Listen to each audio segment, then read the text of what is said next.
और अब बिलासपुर से एक बड़ी खबर। करोड़ों की लूट और कारोबारी पर जानलेवा हमले के मामले में पुलिस को मिली बड़ी सफलता। छत्तीसगढ़ के बिलासपुर में महालक्ष्मी ज्वेलर्स के संचालक संतोष तिवारी पर हमला कर ज्वेलरी और कार लूटने वाले अंतर्राज्यीय गिरोह का पुलिस ने पर्दाफाश कर दिया है।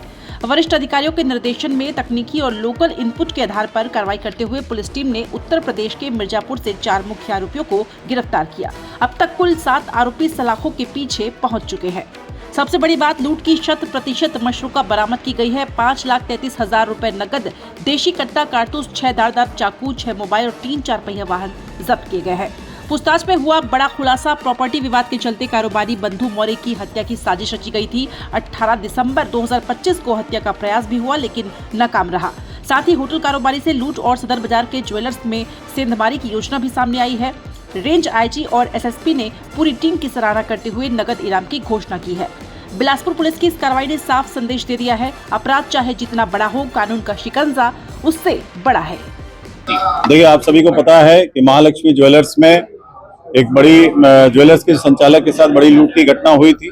उसमें सभी आरोपी पकड़े गए थे मिर्जापुर से। वो सारी कहानी आपको पता है, किस तरीके से अपराधियों को यहाँ से चेस किया गया, किस तरीके से कोऑर्डिनेशन किया गया और अपराधी पकड़े गए। उनसे लगातार जब उनको वहां से ट्रांजिट रिमांड से लेकर यहाँ लाया जा रहा था, उनसे पूछताछ की गई। कल रात भर उनसे पूछताछ की गई।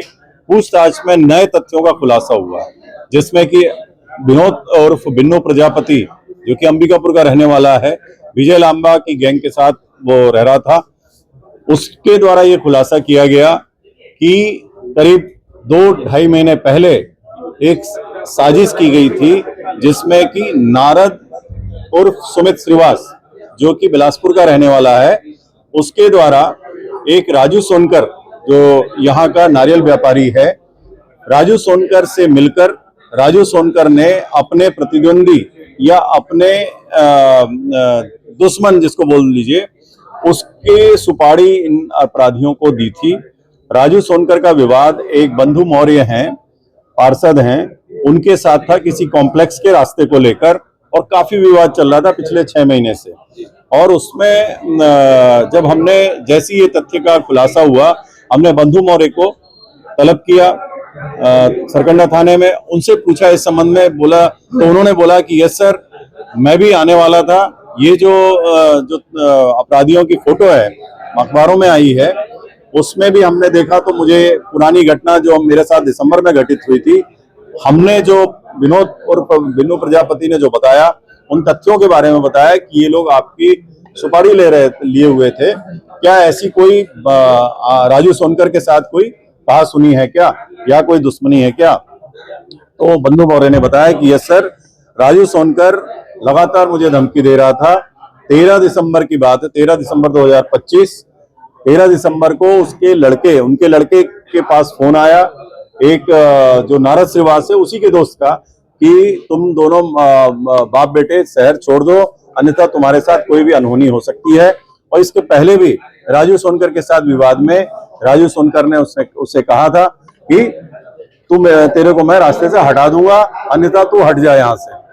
तो ये निश्चित रूप से मेरे साथ ऐसी घटना घटित हुई 13 दिसंबर को ही। मेरे साथ शाम को जब मैं अपने कॉम्प्लेक्स लौट रहा था, उसी समय 5-6 लोग रास्ते में मेरे कार के सामने आ गए, और मैंने जैसी कार स्लो की, वैसे ही उन लोगों ने मेरे जो खिड़की के पास में आकर बंदूक निकाली। तब तक मैं बहुत तेजी से स्पीड में वहां से गाड़ी चलाया, और फिर मैं बच पाया था, अन्यथा मेरी हत्या हो सकती थी। इस पर हम लोगों ने एक मामला दर्ज किया है, रिटर्न में उनके द्वारा कंप्लेन भी की गई है, उस मामला दर्ज करके कार्रवाई की। विनोद उर्फ बिन्नू प्रजापति के पूछताछ से पहुंचे। टोटल 7 लोग गिरफ्तार हुए हैं। अभी भी 2 आदमी फरार हैं। इसके पहले भी जो सरकंडा में 18 दिसंबर को एक घटना हुई थी, उसमें भी 307 का मामला दर्ज किया गया है। इन्हीं से पूछताछ में पता चला है कि उस दिन भी कट्टा इन लोगों ने चलाने का प्रयास किया था, लेकिन कट्टा मिसफायर कर गया था, कट्टा फंस गया, उसमें गोली फंस गई थी। तो उसमें भी 307 का केस रजिस्टर्ड किया गया है। 307 की धारा बढ़ाई गई है। कल इसमें अबेटमेंट का, कॉन्स्पिरेसी का और 307 का। जेल में ये परिचय हुआ था। जेल में विनोद प्रजापति और नारद श्रीवास जेल में जब थे किसी अपराध में, उसमें पर्चा। सर और भी बड़े खुलासे हो सकते पूछताछ अभी तो ये फिलहाल इतना है, और फिर हम देखते हैं और भी कोई खुलासे होते हैं।